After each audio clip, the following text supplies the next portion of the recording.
Welcome back to the Royal Treatment YouTube channel. I am so excited to share this particular topic. It is one that requires a lot of,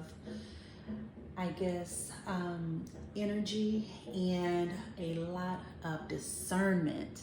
I mean, we're talking client-stylist relationship, and when a client is not happy, baby, it's a situationship. You know, as much as you would like to think, stylists really do care, at least some of them. And when they do care, it does not sit well. They do not sleep well. They are constantly replaying the situation in their minds, just as you are doing as the client when you get home, thinking of all the things you should have said while you were in the chair. So if any of you have followed me on my Instagram stories, you've probably been well aware of the story that I shared of my daughter having a less than desirable experience with a quick weave, and that she knew it was going to the left because the lady clearly advertised one thing and was not able to execute it. So my goal is to create this channel to not only uplift and inspire the client and stylist relationship, but I want to keep it honest. I want to keep it open, and I want to keep communication, effective communication, at the top of the list. I mean, because let's face it, we need a good laugh, number one, but also we are all going through things. We are all navigating this life together, and you're gonna come and sit in somebody's chair. At some point in time, you are going to get a professional, hopefully great stylist experience, and sometimes even the greatest experiences that me as a stylist think that I provided, at some point in time a client has disagreed. And so we need lightness, we need openness in these relationships, especially these days, because just like I said, we're all going through it.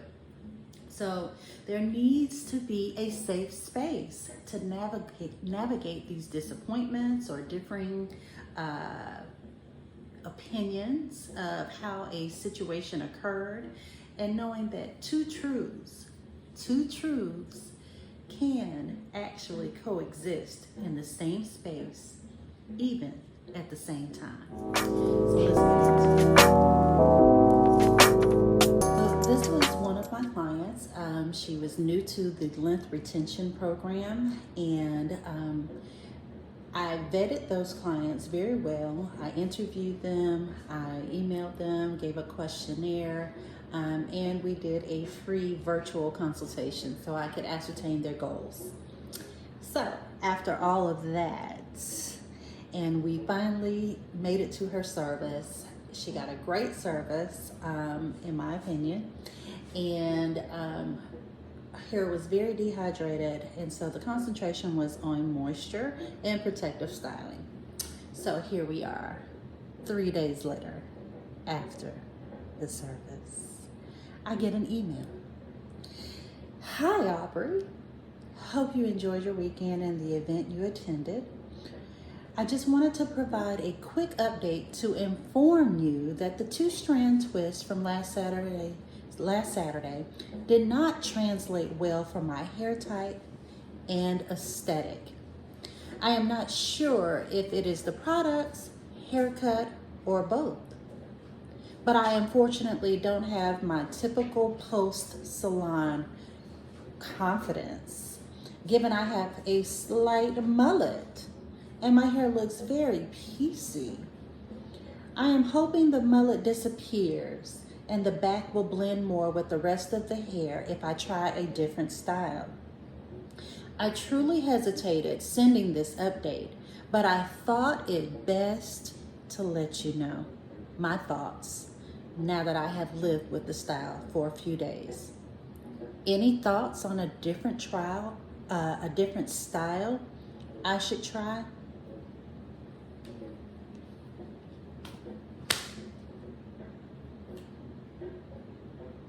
Now here, I thought I did my doggone thing. Hair was moisturized, glistening, and looking good.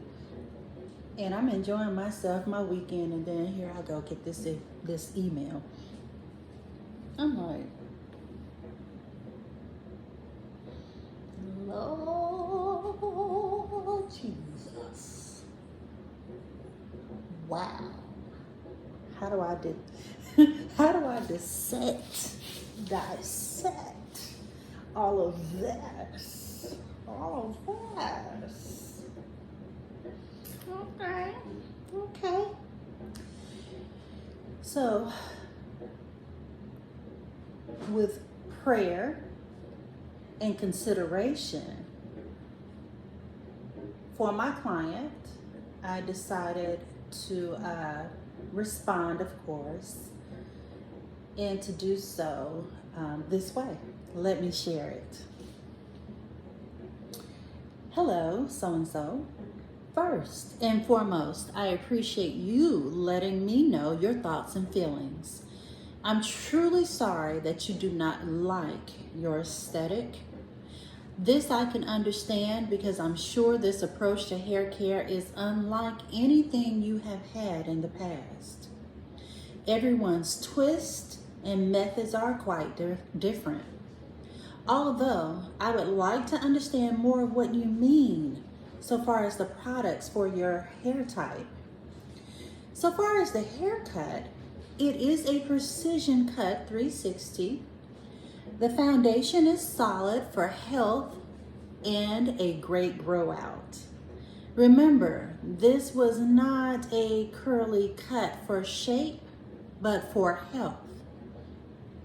But if you look at the video of your final cut, you will see it's even, because I took some footage of it and I shared all that footage with her personally.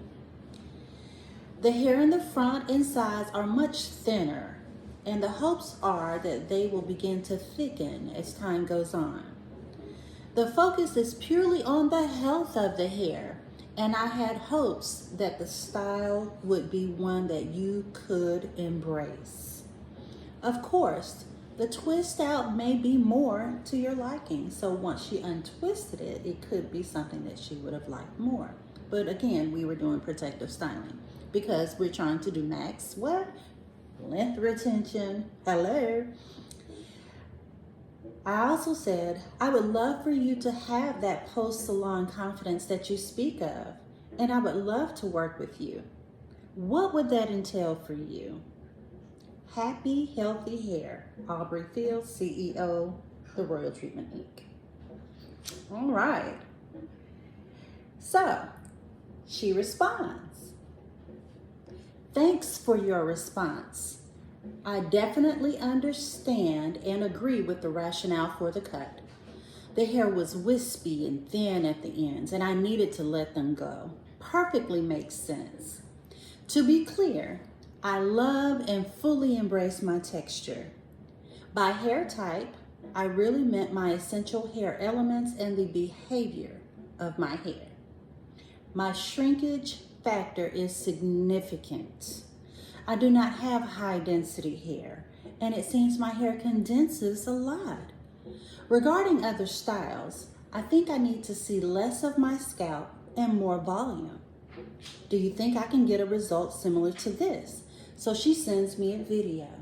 She sends me a video of my work doing a coily go, which I appreciated. So here we're getting into the meats and bones.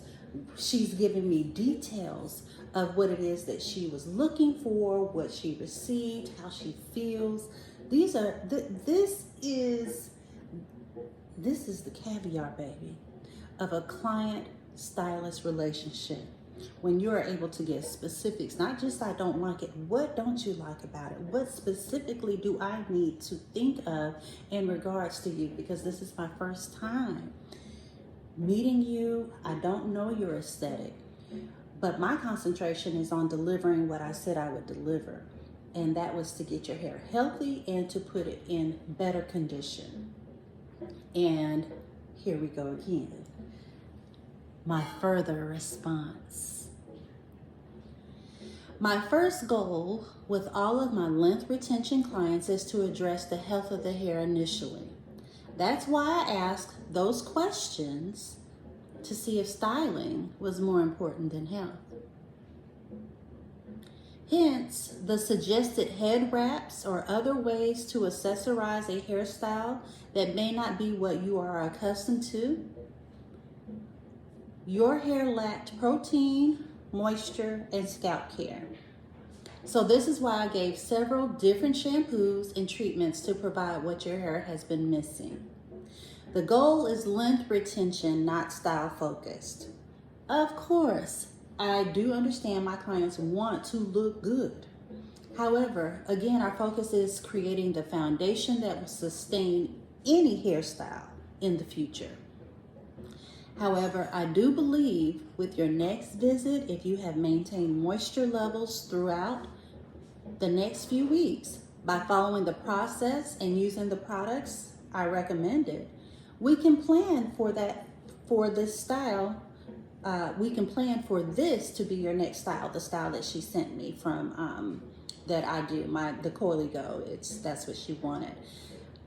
I said, remember, if you don't like shrinkage, then perhaps consider reframing your internal messaging. The Coily Go is using the shrinkage. So get ready for more. I do believe you will have more coverage. I'm excited for your journey. She responds back, I will work on reframing my mindset. I thought I had accepted shrinkage, but the more I think about it, I realize I accepted it only after a period of elongation or stretched hair. Question: can we explore safe, healthy stretching techniques? I want to ensure I have the prescribed routine down. Let me know if I've missed anything. So she goes into detail about what I shared with her specifically for her regimen to make sure that she understood it correctly. So I won't go into detail about that because that was specific for her. And so she says at the end, glad to be partnering with you on this journey. And so I said in response, you can band if you must stretch. You can use this particular product once a month. It's in my Amazon store. And then I clarified everything that she needed to know in regards to that. So there it is. I have shared with you a detailed client, stylist, and what I perceive as a very professional way to address client concerns without, it's hard not as a stylist to take these things personal, but also to understand how my client was feeling and to lean in to her feelings and not to dismiss, to argue, to try to prove a point, all of those things. I needed to make sure that we were clear. And to give that clarity, it required, number one, humility. And number two, take the personal feelings and put them over to the side because, baby, this is business. And my goal is to retain my clients because I invest a lot in them. And so if we have to re-explain some things and to circle back and to do those things in such a way that my client feels confident, comfortable, and yeah, that's what we're going to do here because this is about the business, and business is based on client relationships with the stylist. There is no business that's going to occur outside of a trusting relationship. And so that's how money is exchanged, based on trust and value of a service. So I hope this has inspired, enlightened, given you some insight as to how you can move forward in your relationships with your clients, and also as stylists, how you can move forward, and clients can move forward with their relationships with their stylist. I don't know how I said that, but anyway, you get the point, right? So Let me know in the comments if this is something of value that you give me what it is that you took, your nugget, your gem, and write it in the comments for me. I really appreciate you guys taking the time to watch and to listen and to engage. I appreciate you. Thank you. Hit that like button and subscribe.